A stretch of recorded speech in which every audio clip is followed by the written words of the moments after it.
All right, so it's February 3rd, 2026. This is the abbreviated version of what it's helping me to human this week.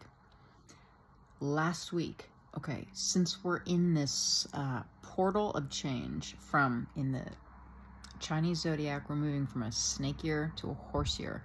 We're moving from a tremendous amount of shedding to this almost new identity, like a new animal, a different animal, and speed and ability.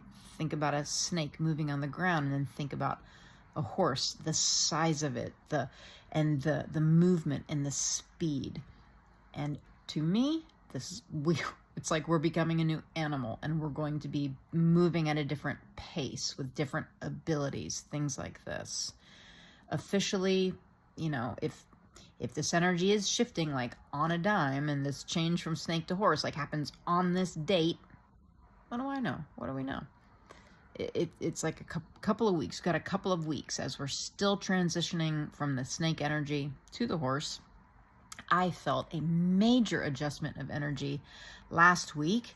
I don't know how you all are feeling, but last week, if I had to put the theme down to a word that was helping me, it was change. It's inevitable in our lives. Change. Drop old habits.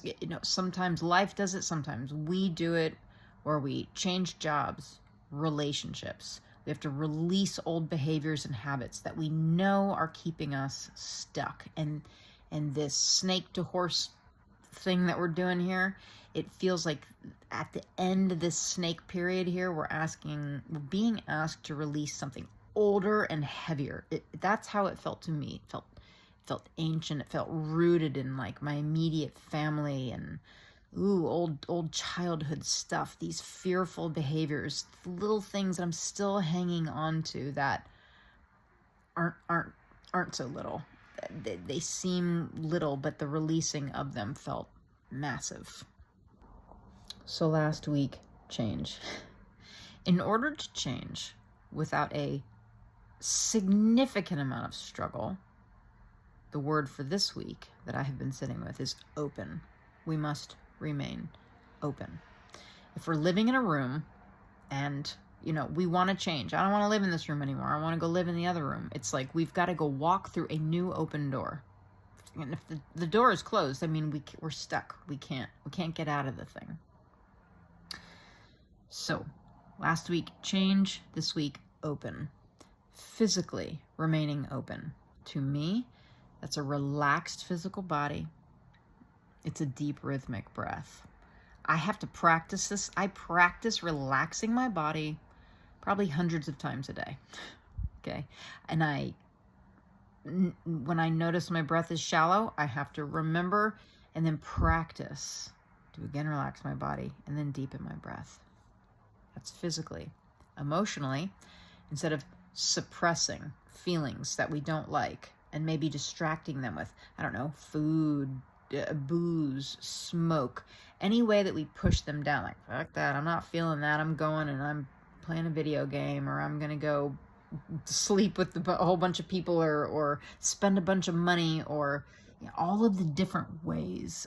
Be incredibly busy and move through my day like rapidly, where we're not allowing ourselves to feel those things. It's suppress. So instead of that, to remain open. And an open emotional state is to, when those feelings come up, relax your physical body. That helps for that piece to be open. So the energy body, the energy can then move. To feel it. It doesn't feel good. Titrate it. Sometimes I'll set a timer on my phone and I'm like, all right, I'm going to feel this for about 2 minutes, and then I'm moving along. But I'm giving myself that time for the energy to move.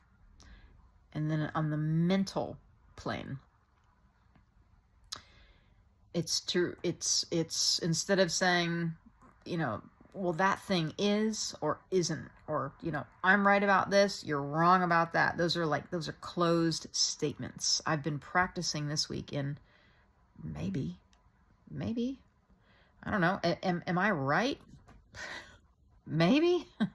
Are you right? Are you wrong? Maybe? Instead of saying yes or no, it's like that maybe creates an open state or beginner's mind where things can move. And I'll end here. If there's a room, started out by talking about a room, and it holds all of our gifts, all of our ease, peace of mind, great satisfaction and purpose, etc.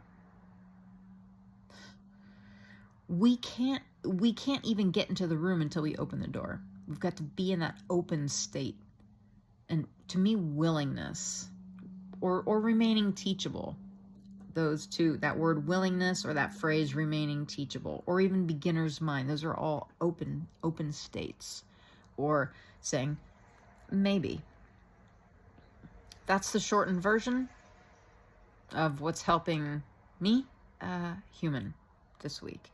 And the poem, which I will not read in this shorter version, but I'll put in the link to this YouTube video, is Martha Graham's Keep the Channel Open. It's one of my favorites. It is so rich. Okay, love you, bye.